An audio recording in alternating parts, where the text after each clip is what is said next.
Assalamualaikum warahmatullahi wabarakatuh. Selamat pagi, salam sejahtera untuk kita semua. Apa kabar anak-anak? Mudah-mudahan kalian semua dalam kondisi yang sehat ya. Ingat, tetap jaga kesehatan, jangan pergi kemana-mana, jangan berkerumun di tengah pandemi corona ini. Saya harapkan kalian bisa selalu waspada bahwa corona ini belum hilang, tapi masih ada di sekitar kalian. Jadi tetap jaga diri, self distancing, social distancing atau physical distancing. Oke. Minggu lalu kita sudah membahas sedikit tentang sejarah perkebunan kelapa sawit, di mana saya sudah memberikan tugas kepada kalian. Nah, untuk minggu ini saya akan menjelaskan tentang materi sejarah perkebunan kelapa sawit di Indonesia dalam bentuk video. Agar apa? Agar kalian lebih memahami, kalian lebih mengetahui, dapat menalar tentang bagaimana sih perkebunan kelapa sawit di Indonesia dapat berkembang dari zaman Belanda sampai zaman sekarang atau sampai masa kini.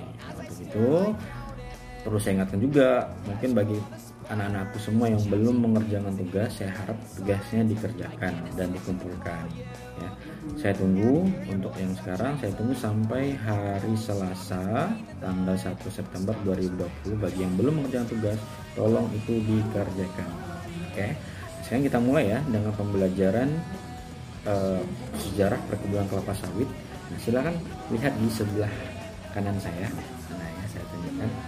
Nah, di sini kita akan melihat tentang slide tentang perkebunan kelapa sawit pertama di Indonesia ya.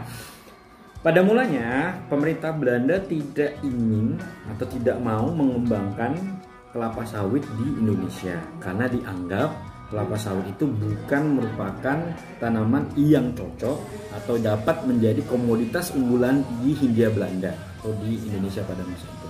Namun, ada pengusaha Belgia yang bernama Adrien Halet yang merupakan perintis pembuka perkebunan kelapa sawit di Indonesia secara komersial, itu berada di pantai timur Sumatera atau tepatnya di daerah Deli Serdang, Sumatera Utara. Pada saat itu, luas perkebunan yang pertama mencapai 5.123 hektar. Nah, Adrien Halet ini kemudian bekerja sama dengan pusat penelitian tumbuhan yang ada di Medan, Sumatera Utara yang bernama Afros ya, terletak di Marihat, Sumatera Utara yang kita kenal dengan nama Afros. Jadi ingat, Afros adalah lembaga penelitian tumbuhan untuk perkebunan Belanda di Indonesia pada masa penjajahan. Oke. Kemudian usaha Adrien Halet ini dilanjutkan atau dikembangkan lagi oleh pengusaha Belanda yang bernama Cornelis Scott ya, yang kemudian mereka berdua menjadi pelopor perkebunan kelapa sawit di Indonesia dengan awal mulanya adalah di Sumatera Utara. Kemudian mereka pun berkembang sampai akhirnya ada di berbagai macam daerah di Indonesia. Tidak hanya di Sumatera, di Jawa juga ada. Namun tidak terlalu berkembang seperti di Indonesia, di Sumatera Utara. Terbukti dengan adanya 16 perusahaan di Sumatera Utara dan hanya ada 3 perusahaan di Jawa. Nah, kemudian berkembang lagi sampai ada 25 perusahaan di Sumatera Utara atau Sumatera Timur, 8 di Aceh dan 1 di Sumatera Selatan. Akhirnya berkembanglah semua perkebunan sawit itu yang ada di Indonesia, dipelopori oleh tadi yang bernama Adrien Halet dan Cornelis Scott. Oke. Nah, pada masa penjajahan Belanda ini, sawit mencapai puncak kejayaannya.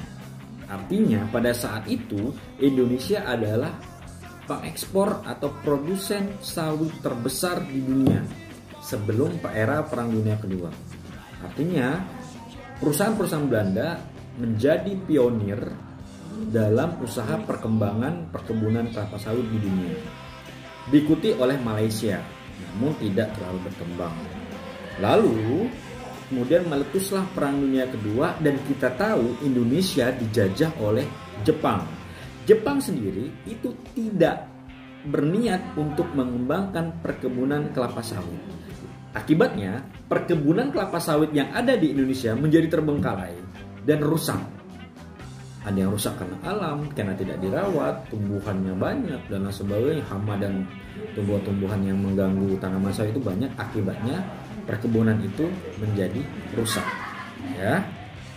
Nah, kenapa Jepang itu tidak mau mengembangkan perkebunan kelapa sawit? Karena mereka menganggap bahwa perkebunan kelapa sawit itu tidak menguntungkan. Mereka lebih mementingkan pertanian dan perkebunan pohon jarak sebagai sumber dari minyak. Ya, jadi pohon jarak dan beras merupakan komoditas yang dikembangkan oleh Jepang. Gunanya untuk apa? Minyak dari pohon jarak digunakan untuk bahan bakar bagi peralatan perangnya, sedangkan beras digunakan untuk konsumsi baik itu rakyat di negara Jepang maupun di negara-negara jajahan atau tentara-tentara mereka yang sedang berperang. Jadi sama sekali tidak ada yang namanya perhatian kepada perkebunan kelapa sawit. Ingat ya, jadi kenapa Jepang tidak mengembangkan? Karena mereka lebih fokus kepada beras dan pohon jarak. Nah, akhirnya setelah Jepang itu pergi pada tahun 1947 setelah Indonesia merdeka, kan kita sedang berada dalam masa revolusi kemerdekaan. Belanda masih mau datang ke Indonesia, masih mau menjajah. Akibatnya perkebunan itu dikembalikan lagi kepada pemiliknya. Sebanyak 66 kebun yang semula ada sebelum perang, sisa 47 itu dikembalikan kepada pemilik-pemiliknya yang ada di Sumatera Selatan, di Sumatera Barat, di Sumatera Aceh, dan di Sumatera bagian timur atau Sumatera Utara.